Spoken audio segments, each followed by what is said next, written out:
First reason, right off the bat, transmission problems. You know, I had a 2014 and it had some funky little problem with it, right? I would go to reverse, I'd pull out of my garage, I'm in reverse, I put it into park and there was a hesitation and then a lurch when it felt like it was slamming into gear. So I didn't want to screw with that. I didn't want to screw with any gremlins, but I was determined to have a Ford F150. So I traded it on a 2015. Well, hello everybody. Welcome to the channel. Hey, I'm going to give you 5 reasons why this Tundra guy will never own another Ford F150. In the past, I've owned 2 F150s. I believe a 2014 and a 2015.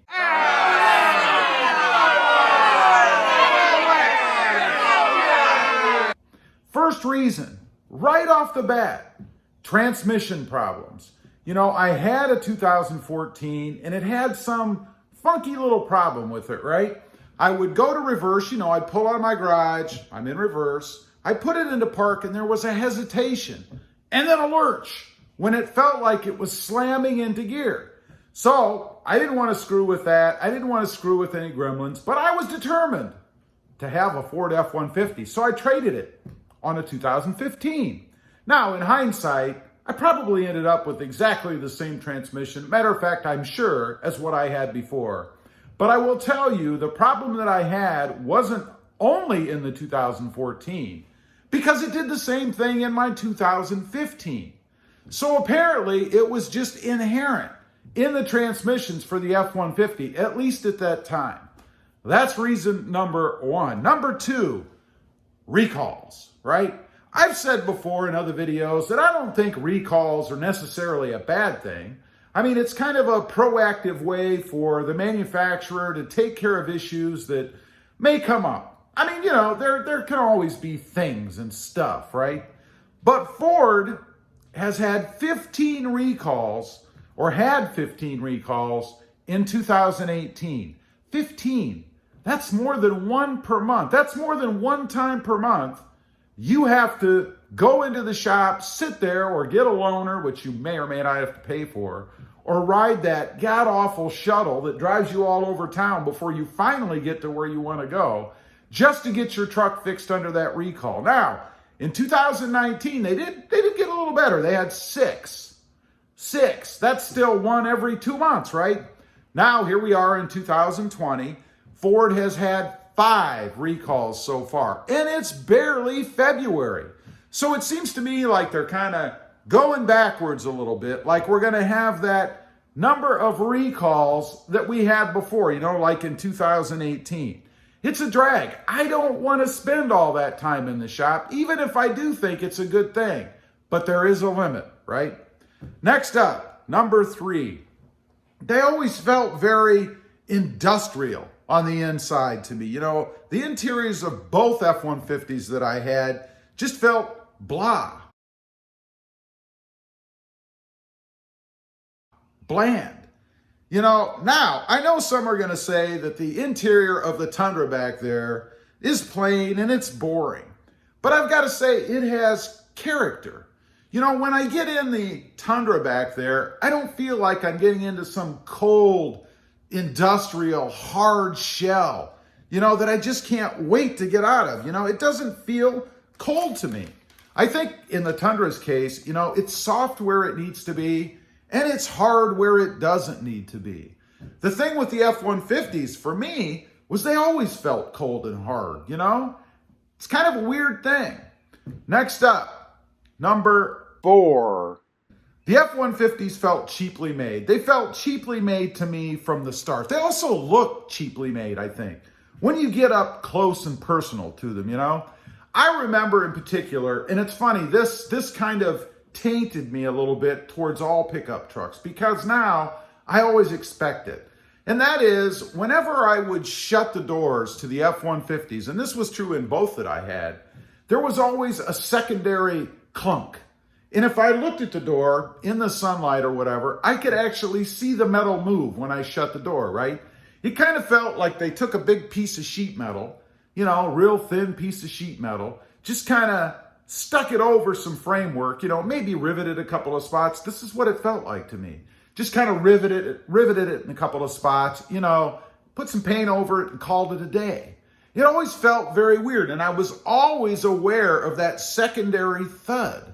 Now, I say that it tainted me for all other trucks since then because I always expect that. I expect that now, even when I get in and out of the Tundra here. It's funny.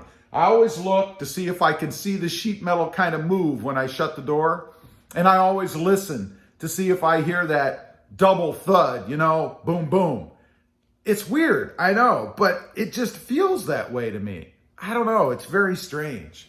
This is kind of going back to one of the other ones, and I want to stress this because this is what really turned me off to the F-150 after I got into the Tundras.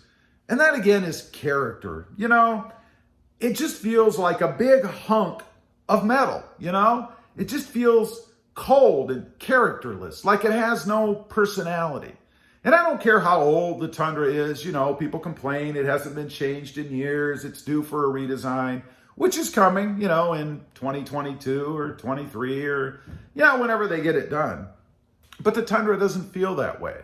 The Tundra feels like it has character, when you get in it, it feels like you're home. I know, it's kind of corny, right? And it is, I admit.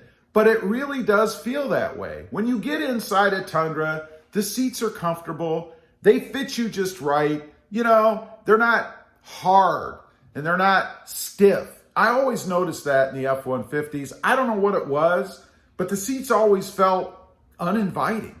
Almost like the truck is saying, what are you doing in here? Why are you here? It doesn't feel that way for me in the Tundra back there. It feels good. Another thing that I'll mention real quick, and that's the seating position in it, or the seating perspective, if you will. How you look out over the truck. When you're driving an F-150, they feel giant to me.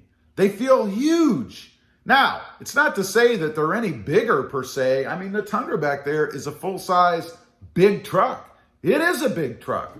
Ask anybody that's never driven one. Throw them in the seat and see what their impression is. But the F-150 is set up in such a way that you kind of look down that great big giant hood, and it just feels like it goes on forever, side to side, front to back. The way that they have the Tundra set up, the way that the seat is angled, your view, your perspective when you're sitting in it, it doesn't feel that way. And to me, it makes it easier to drive. It makes you feel more comfortable when you're in it. I never got that out of the F-150. And I've driven a few since then. I actually test drove one. I don't know. It was probably a 2018, 19, something like that. No, it was probably a 17, I think, actually.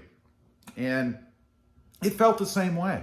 It felt like nothing had changed. I mean, sure, the materials were a little different on the inside, some different colors and things, but the feeling on the inside still felt cold and disconnected. The other thing was the radio system. What do they call it? The Ford My Touch or whatever it was called. It was horrible. It kind of reminded me of the Audi infotainment system. I never figured out how to fully work it. I don't know. And I'm not tech ignorant, I don't think. I mean, I may not be the sharpest tack in the tech box, but I can figure things out. And I never did in the F-150. I never got things to work the way that I wanted them to. I don't have that problem in the Tundra. And maybe this is a testament to older technology. I don't know. It's simple to use. I don't have problems doing what I want to do, hitting what I want to hit. I remember in the F-150 driving around and thinking to myself, I'm spending way too much time staring at this screen, right? This is dangerous. But I can't find what I want. I'm looking for that one button, that one little thing to hit somewhere. And I could never find it. Bluetooth connectivity was another problem with their system. Sometimes my phone would work. Most of the time it wouldn't. And there was never any answer for that. It was, again, like the transmission, just kind of inherent. Anyway, if you're looking for more Tundra information, check out my videos. I've got a playlist right over there. Take a look at those. There's all kinds of Tundra stuff, mods and impressions and other things. Thanks for watching, and we'll see you next time on the web. Have a great day. Bye.